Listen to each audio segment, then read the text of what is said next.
Bueno, vamos a ver el tema de coordenadas polares a coordenadas rectangulares. Entonces, vamos a partir de una magnitud y un ángulo, que son las coordenadas polares, y las vamos a convertir a sus coordenadas X y Y, es decir, sus componentes X y Y, para encontrar las coordenadas rectangulares. Aquí tenemos dos vectores a los que les vamos a determinar sus coordenadas rectangulares. Primero, pues necesitaría sus coordenadas polares. Este primer vector voy a suponer que tiene 60 unidades y tiene un ángulo de 25 grados. Como siempre, hacemos la proyección sobre el eje Y y entonces nos damos cuenta que pues es un triángulo rectángulo. Entonces vamos a utilizar las funciones trigonométricas seno y coseno para poder encontrar sus componentes rectangulares. Entonces voy a encontrar la X y la Y. Me fijo que la coordenada, que la componente X forma el cateto adyacente. Entonces voy a usar el coseno. Entonces, después de haber hecho el análisis, me queda 60 coseno de 25 y de este lado 60 seno de 25. Para que lo veamos un poquito mejor,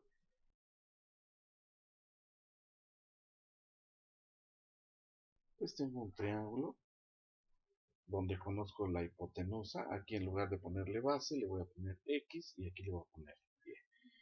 El ángulo que conozco es este, y entonces yo sé que el coseno del ángulo alfa, que en este caso será este, que el ángulo alfa va a ser igual a cateto adyacente, que es la X, entre la hipotenusa. Cuando yo despejo, me queda H coseno de alfa es igual a X.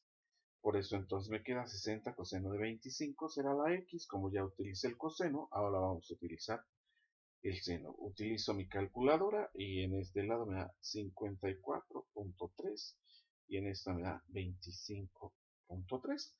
Y de aquí sale eso que nos enseñan en la secundaria, que dicen que utilicemos el coseno para la X y el seno para la Y.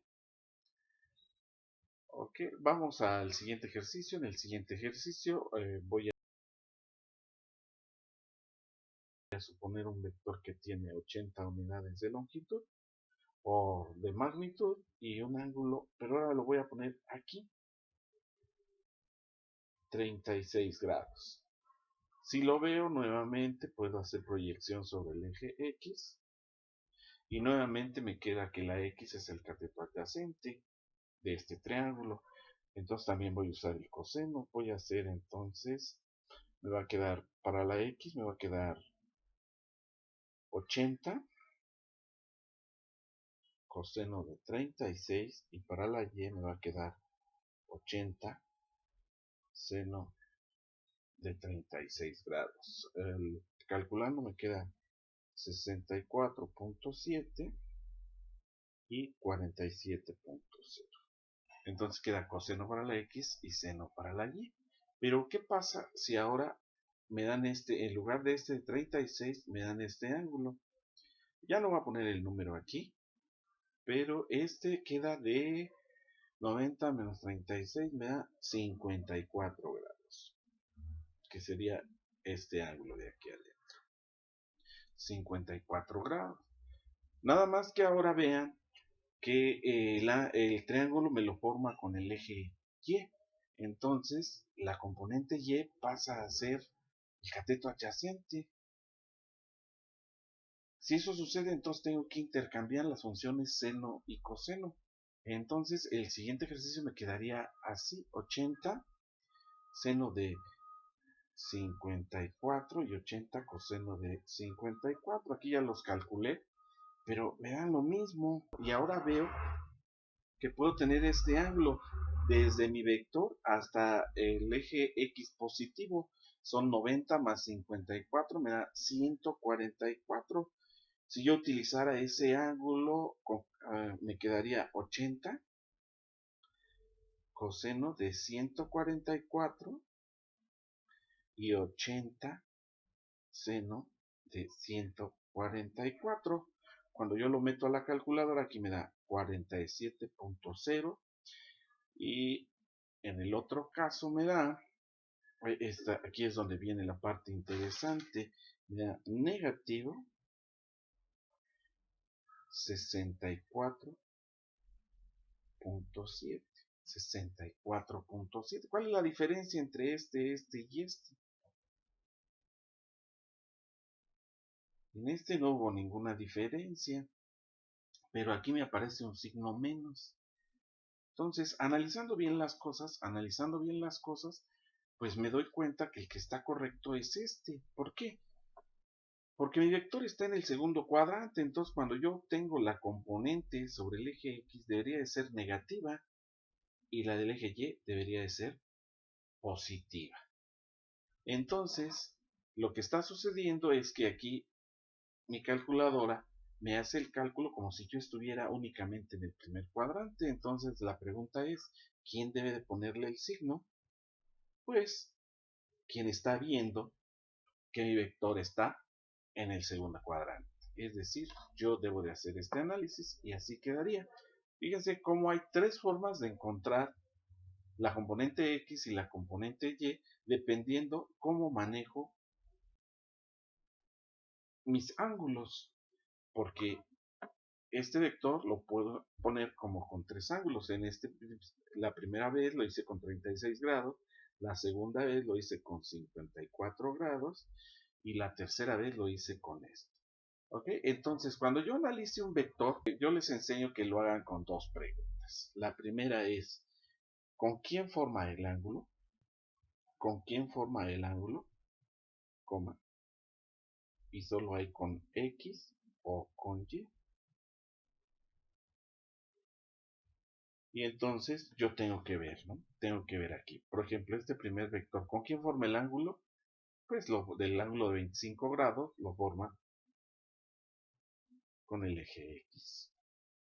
Ahí lo vemos claramente. Vamos a ver en este otro caso, el segundo, dice, con el de 36 grados, ¿con quién forma el ángulo? ¿Con X o con Y? Pues con X, coseno para la X. Vamos a ver con quién forma los 54 grados. ¿Con quién forma los 54 grados? ¿Con X o con Y? Pues con Y, coseno para la Y. Ah, qué bien. Entonces, con esa simple pregunta yo puedo saber si él es coseno para la X o coseno para la Y. Aquí está realmente el cuadrito. ¿Con quién forma el ángulo? Y la segunda pregunta, ¿el ángulo será completo? ¿Cómo sé si es completo o incompleto? Pues es muy fácil. Cuando el ángulo sale desde el eje X positivo, en la dirección de las manecillas del reloj, será completo, y cuando salga de cualquier otro lado será incompleto. Vamos a ver, aquí tenemos cuatro ángulos. Vamos a ver cuáles son completos y cuáles incompletos, ¿verdad? Mira, los 25 grados sí sale desde el 0, desde el 0 grados, que es el origen para los grados, porque se miden de aquí hacia acá. Y entonces los 25 grados sí salen desde el origen, entonces 25 grados son un ángulo completo.